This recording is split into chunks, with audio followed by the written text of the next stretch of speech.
আল্লাহর রাস্তায় চলছে কাজ, কিন্তু এটা তো হইতেছে না। পুরান রোড দেয় ওই মারি দেন লাগবো 70 বস্তা এনে 40 বস্তা।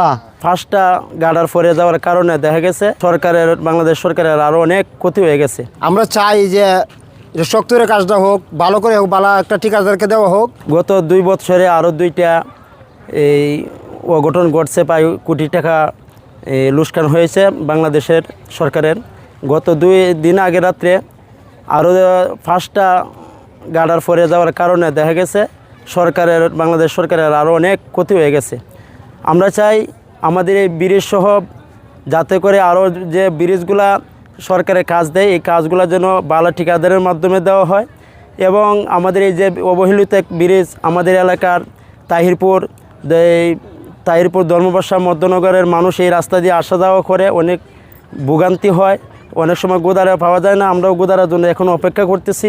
আমাদের অনেক স্বপ্ন ছিল যে আমরা এই ব্রিজ দিয়ে পারাপার হব, আমরা বাদাঘাটে যাব, ধর্মপাশা মধ্যনগরে যাব, কিন্তু দেখা গেছে ঠিকাদারের অবহেলার কারণে আমাদের এই ব্রিজটা অনেক দূর এগিয়ে যাওয়ার কথা ছিল, কিন্তু পিছিয়ে যাচ্ছে। আমরা চাই যে শক্ত করে কাজটা হোক, ভালো করে হোক, ভালো একটা ঠিকাদারকে দেওয়া হোক, আর সুন্দর করে কাজটা করা হোক। নাহলে হইতে পারে যদি ব্রিজটা সম্পন্ন হয় আর গাড়ি অ্যাক্সিডেন্ট করার সম্ভাবনা থাকতে পারে। হ্যাঁ ভাই, এই যে ব্রিজটা আছে না, ব্রিজের কয়েকটা কাটার কিছু জড়াই ছিল, তারপর কাটারগুলো বেড়ে গেছে। আজ 4-5 বছর ধরে এটা রড খেল হয় নাই। এই আওয়ামী লীগের ইআই দিয়ে গেছিল, বিএমপি আইসি, এটা হয় নাই। এই কি কাটার দিয়েছে, 2 দিন পর পড়ে যায়, এই দিক দিয়ে পড়ছে 5টা, আবার এই পাশে কিছুদিন আগে পড়ে আছে 2টা। এটা কী লাগাইছে, এটা যদি কিছু চালু হয়ে যায় তাহলে আমরা ভালো হইতো, আমরা বাজার যাইতে পারতাম। এই গাটারটি এখানে ওই যে কুটিটি আছে, এই কুটিটির মতো এটি এখানে লাগানো ছিল।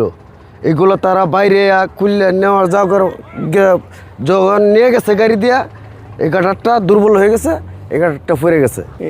এলজিডি যে ইঞ্জিনিয়ার সাহেবরা এখানে কিন্তু উপস্থিত আছিল, তারা কাজ করার সময় তারা কিন্তু এখানে প্রতিদিন আসিল। তারা যা কীভাবে 2 নম্বর কাজ করলো তারা, এটা আমরা বুঝতে পারলাম না। পুরান রোড দেয় ওই মারি দেন লাগবো 70 বস্তা এনে 40 বস্তা। 500 বস্তার মাঝে দিব 250 বস্তা না। এরপরে এই রড দিব ছোটা, মাটি দিব কম, পাথর দিব কম, বালু দিব কম, এই কারণে ভাঙ্গা পড়ছে। 30 মাসের ব্রিজ 8 বছর ওভার হয়ে গেছে, এখন ব্রিজ হয় না। এটা খালি এই যে আল্লাহর রাস্তায় চলছে কাজ, কিন্তু এটা তো হইতেছে না। কিন্তু এই এলাকার মানুষ না, রাষ্ট্রের তো দাবি, এত 86 কোটি টাকার ব্রিজ 30 মাসের প্রকল্প 8 বছর গেছে গত হয়েছে।